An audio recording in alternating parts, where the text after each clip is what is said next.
Queridos amigos, sejam bem-vindos ao canal Videira Espírita. Meu nome é Cristina Brito e este é o programa Projeto 15 Minutos, o Evangelho segundo o Espiritismo. Estamos aqui diariamente estudando a terceira obra básica da doutrina espírita, codificada por Allan Kardec, o Evangelho segundo o Espiritismo. Estamos no capítulo 14. Amai o vosso, mas não é amai, é honrai a vosso pai e a vossa mãe. Honrai. Vimos aqui no item 3 ontem, Kardec explicando muito bem sobre esse dever de piedade filial. Hoje vamos dar continuidade ainda a esse subitem de piedade filial no item 4. Então vejamos o que Kardec vai nos falar. Deus disse: honrai a vosso pai e a vossa mãe, a fim de viverdes longo tempo sobre a terra, que o Senhor vosso Deus vos dará. Então, esse está lá nos 10 mandamentos. Já Jesus não promete a terra aqui, certo? Todas as promessas que Jesus faz com relação ao futuro não são com relação à terra, mas os céus, o reino de Deus, o reino dos céus. E aí nós vamos ver que existe uma diferença de 1.500 anos entre a primeira revelação dos 10 mandamentos e a segunda revelação, que é o Evangelho. Então já temos mais amadurecimento, já temos mais condições mentais e morais, muito mais mentais mesmo, porque muito infantis, somos muito do pensamento concreto. Então, falar sobre reino de Deus ao tempo de Moisés é muito forte para aquelas mentes daquele tempo. Já ao tempo de Jesus, o reino dos céus e o reino de Deus já eram muito mais entendíveis por nós há 2.000 anos do que há 3.500 anos atrás. Então, vejamos. Deus disse: honrai o vosso pai e a vossa mãe, a fim de viverdes longo tempo sobre a terra que o Senhor vosso Deus vos dará. Por que, diz Kardec? Pois promete como recompensa a vida sobre a terra e não a vida celeste. Por que Deus faz isso nos 10 mandamentos? A explicação está nestas palavras, que Deus vos dará. Suprimidas na forma moderna do decálogo, que é como Jesus nos trouxe, o que lhe desnatura o sentido. Então foi tirada da forma que Jesus trouxe, esse pedacinho que fala da terra, de ser prometido na terra que Deus dará. Não há mais isso. Para compreender-se essas palavras, essas de Deus nos 10 mandamentos, é preciso se reportar a situação e as ideias dos hebreus à época em que foram ditas, a época de Moisés. Eles não compreendiam ainda a vida futura. Sua vida não se estendia além da vida corporal. Deviam, pois, ser mais tocados pelo que viam do que pelo que não viam. Por isso, Deus fala numa linguagem à sua altura e, como as crianças, lhes dá em perspectiva o que pode satisfazê-los. Então, fala, que ele vai complementar aqui, vou deixar Kardec falar. Estavam então no deserto. A terra que Deus lhes dará era a terra prometida, objetivo de suas aspirações. Eles não desejavam nada além disso, e Deus lhes disse que viveriam nessa terra prometida, longo tempo, quer dizer, que a possuiriam por muito tempo, se observassem os mandamentos. Então, era um estímulo para que eles estivessem ali cedendo aos impositivos dos 10 mandamentos. E Kardec continua: mas ao advento de Jesus, a chegada de Jesus, suas ideias estavam mais desenvolvidas, nossas criaturas aqui do planeta Terra. Era chegado o momento de lhes dar um alimento menos grosseiro, iniciá-los na vida espiritual, ou seja, as pessoas, e aí nos incluímos, porque nós estávamos em algum lugar na Terra que fosse encarnados ou desencarnados já há 2000 anos atrás. Mas é claro que aqui Kardec fala daqueles que estavam contemporâneos ali a Jesus. Iniciá-los na vida espiritual em lhes dizendo: meu reino não é deste mundo. Jesus disse isso. É nele e não na terra que recebereis a recompensa de vossas boas obras. Com essas palavras, a terra prometida, material, se transforma numa pátria celeste. Também quando os chama à observação do mandamento: honrai a vosso pai e a vossa mãe. Não é mais a terra que lhes promete, mas o céu. Muito bem. E aí temos por terminado o item 4. Vejamos agora no item 5.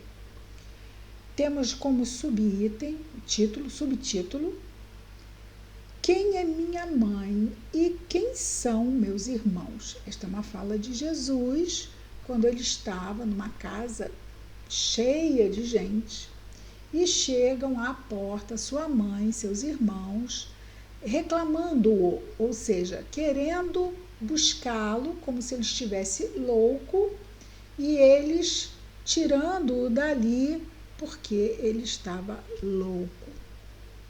E é nesse contexto que ele vai fazer esse questionamento. Vejamos aqui.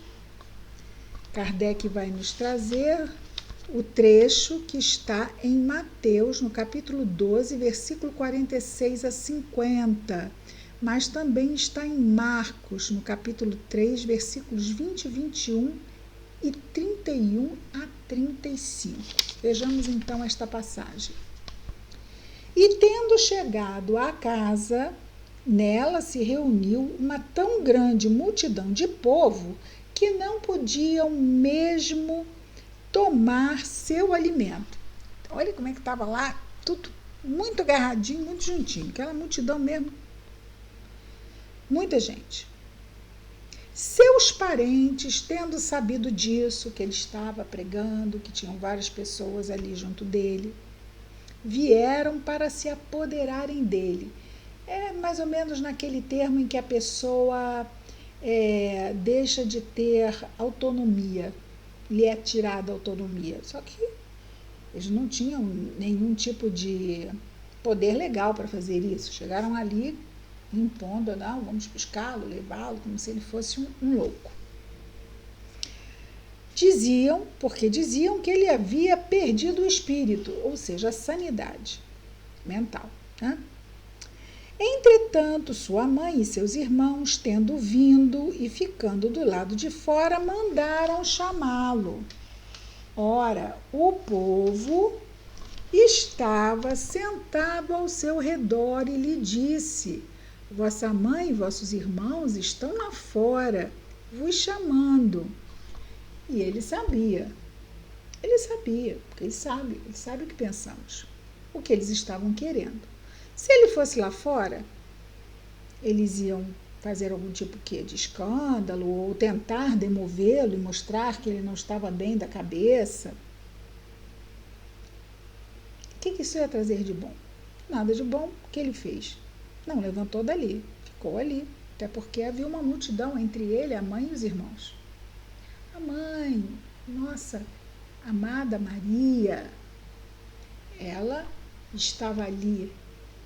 Fica a pergunta, né? Eu vou provocar. Ela estava ali para apoiar os irmãos que vinham buscar Jesus, ou ela estava ali para agir como uma vamos dizer assim, uma harmonizadora entre os ânimos dos irmãos. Prefiro pensar na segunda opção, conhecendo o coração desse espírito como conhecemos, não é? E temos então que vão dizer que eles estavam lá fora. E Jesus então responde, mas ele lhes respondeu: quem é minha mãe? Quem são meus irmãos? E olhando aqueles que estavam sentados ao seu redor, disse: minha mãe e meus irmãos.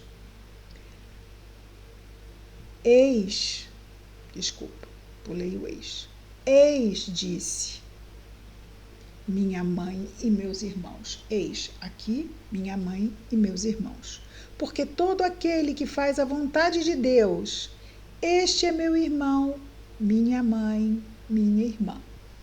Ora, ele não estava dizendo que eles não eram irmãos e mãe. Ele estava dizendo que não apenas eles, mas todo aquele que fizesse a vontade de Deus também seria de sua família. Mesmo que não fosse da família de sangue, seria da sua família espiritual. No item 6, vejamos o que Kardec nos diz. Certas palavras parecem estranhas na boca de Jesus e contrastam com a sua bondade e sua inalterável benevolência para com todos. Os incrédulos não deixaram de fazer disso uma arma, dizendo que ele próprio se contradizia. Um fato irrecusável é que a sua doutrina tem por base essencial, por pedra angular, a lei do amor e da caridade. Não podia, pois, destruir de um lado o que estabelecia do outro. De onde é preciso tirar essa consequência rigorosa de que, se certas máximas estão em contradição com o princípio, é porque as palavras que se lhe atribuem foram mal expressadas, mal compreendidas ou não são dele. No entanto, vejamos, né? Jesus diz, ele não renega a família, ele diz que não apenas eles, mas todo aquele que cumpre a palavra de Deus seriam de sua família. Isso é importante. No item 7, Kardec nos diz: admira-se com razão ver nessa circunstância Jesus mostrar tanta indiferença para com seus parentes e de alguma sorte renegar sua mãe. Me desculpe, Kardec, eu não vi isso não. Não, ele não renega, pelo contrário, ele só expande. Não é?